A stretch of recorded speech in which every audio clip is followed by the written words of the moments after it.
আসসালামু আলাইকুম।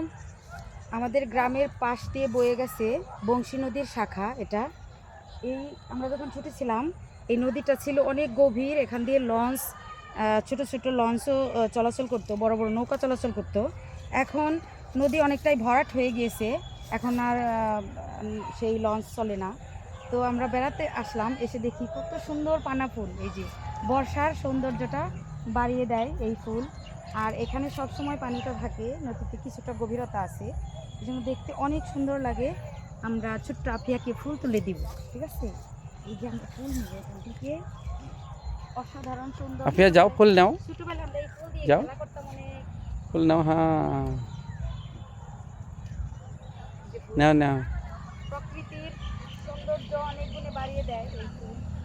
অবহেলায় অযত্নে বেড়ে ওঠা ফুল কতই সুন্দর। এটা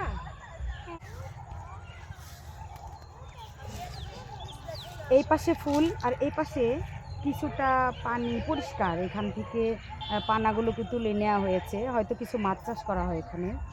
হাঁসগুলো কি সুন্দর করে পানিতে সাঁতার কাটতেছে, এটা আরেকটা অসাধারণ দৃশ্য। ওই পাশে নদীর একটা ঢালের মধ্যে কিছু ছাগল চড়ানো হচ্ছে, ছাগলগুলো। আর ওই গ্রামের নদীর ওই পাশটাতে ওই যে কিছু ঘর দেখা যাচ্ছে, এগুলো হচ্ছে সরকারি ঘর। গুচ্ছ গ্রাম, এগুলো সরকারিভাবে ওগুলো তুলে দেওয়া হয়েছে গরিবদের জন্য। গরিব মানুষরা ওখানে বাস করে। এই যে ঘরগুলো দেখা যাচ্ছে না, এই যে গাছের আড়ালে নদীর ওই পারে ওটা। এই যে হাঁসগুলো সাঁতার কাটতেছে, গ্রামের আরেকটা সুন্দর দৃশ্য। আর ছাগলগুলো ওই যে,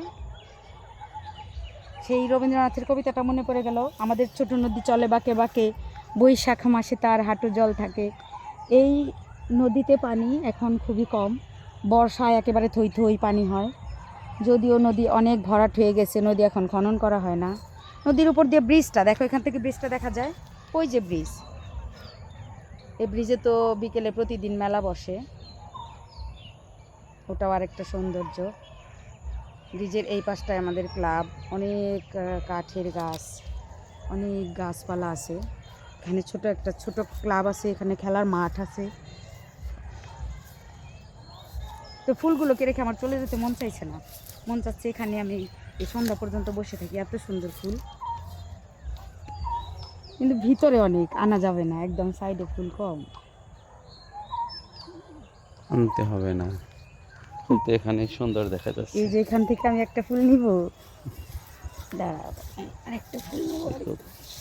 কাদার মধ্যে পরে যাবা দেখো।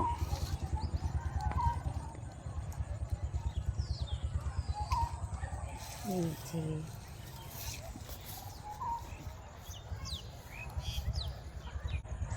প্রকৃতির অপরূপ সৌন্দর্যে মনটা ভরে গেল। আপনাদের সবাইকে ফুলের ভালোবাসা।